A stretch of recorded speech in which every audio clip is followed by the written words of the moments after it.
Hello everyone, welcome to my channel. Please subscribe and hit the bell icon. Sister Wives: How Cristin Brown Used Coyote Pass as Way Out. Recently, the way Sister Wives star Cristin Brown's plan to use Coyote Pass as an escape from plural marriage became clear. Her exit was laid out and now it shows. Was Coyote Pass a ploy? Since Sister Wives showed the process of the Brown family deciding to move to Flagstaff and purchase Coyote Pass, there have been questions swirling about why they would do that if the family was unraveling. Many people are questioning if Cody Brown created the storylines to keep people interested in the show. Even more so, fans are wondering why Cristin Brown would agree to Coyote Pass if she had no intention of ever living as a plural family unit again. Why did the Browns agree to buy Coyote Pass, especially Cristin Brown? On Reddit, one Sister Wives viewer tries to make sense of why the Brown family invested in Coyote Pass. First, they start the conversation saying, "Why did they buy Coyote Pass?" Then they add, "I know the Browns aren't known for their financial wizardry, but this decision really baffles me. Did they really intended to build 4 or 5 or 17 or however many houses on Coyote Pass? Did they assume they'd be able to sell it X number of years for a profit? Is Cody just a colossal dumbass who thought it would be cool to buy land so he could stand on it with his 4 ringlets blowing?" While some people speculate it was all to promote Sister Wives by creating a false storyline, another person has a simpler answer, saying, "Cody is an idiot." Undoubtedly, many people believe that is the clear answer to many of the underlying issues. But someone else has confusion as to why Cristin Brown went along with the plan knowing she didn't want to be in a plural home again. They say, "So is Cristin. She was done. Every time she was on camera she was saying how upset with Cody she was, how she didn't want to be married to him. So why she bought on that place at all is confusing to me. I like Cristin and think she's an amazing mom to all her kids. But luckily she had the house and could maneuver a bit." How Cristin Brown used Coyote Pass as way out. Although the Browns were at odds over the move to Flagstaff, AZ, they eventually chose to move. However, as the feed continues, the Sister Wives viewers got to the root of why Cristin Brown was willing to go along with purchasing Coyote Pass. Referring to Cody Brown, one person says, his plan was to entrap them. And by that I mean financially hold them prisoner. One of them has to buy the other one out to get away.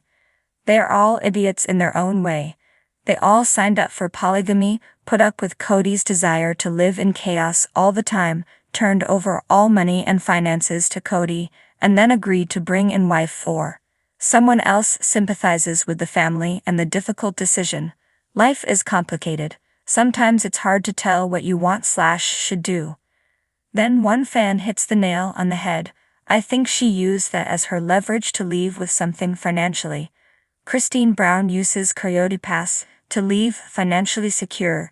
After Cristin Brown's agreement to purchase Coyote Pass, her portion's estimated worth was approximately $300,000 according to the Coconino County Court website.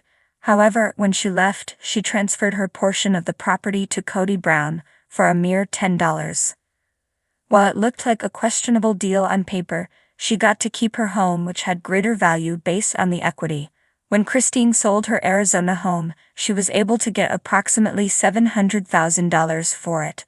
Previously, a purchase was in September 2018 for $520,000. Seemingly, investing in the dream of Coyote Pass gave Cristin the leverage to get out of the marriage with money in her pocket by selling the home. In a confessional interview in season 17, Cristin admits, "If I am going to sell my house, I won't be giving him any of the money." According to Newsweek, a partner at Stowe Family Law, Matthew Taylor, gave information about the division. He said, "In the absence of a legal marriage or civil partnership, there is no automatic entitlement to any financial claims as a result of the relationship. Instead, the parties would have the same minimal legal protection as a cohabiting couple." Likewise, Taylor adds, "In the case of any property, any rights will depend on ownership. Unlike following a divorce, the family home cannot be divided based on fairness or by a marital entitlement, but instead, property disputes will depend on complex trust and land law. Likely Coyote Pass was collateral for her to justify an agreement with Cody Brown to keep the profits from the sale of the Arizona home and move on. Another fan sees the value. Most people believe it was extremely irresponsible for the Brown to move to Flagstaff. However, some people think it was a good move. Cristin Brown stood on the dusty expanse of Coyote Pass, the vast land stretching out before her like a canvas waiting for her to paint a new life. The sun was setting, casting a warm golden hue over the terrain, and in that moment, Cristin felt a sense of peace she hadn't known in years. This place, once a symbol of broken promises and unfulfilled dreams, had become her beacon of hope, her way out of a life that no longer served her. Cristin had always been the adventurous one, the free spirit among Cody Brown's 4 wives. Yet over the years, the weight of plural marriage, the constant compromises, and the emotional neglect had chipped away at her vibrant spirit. Coyote Pass, with its rugged beauty and untamed potential, represented everything she yearned for: freedom, independence, and a fresh start. The decision to leave wasn't easy. Cristin had spent more than 2 decades in the Brown family, raising children, sharing a husband, and trying to carve out a space for herself in a relationship that often left her feeling like an afterthought.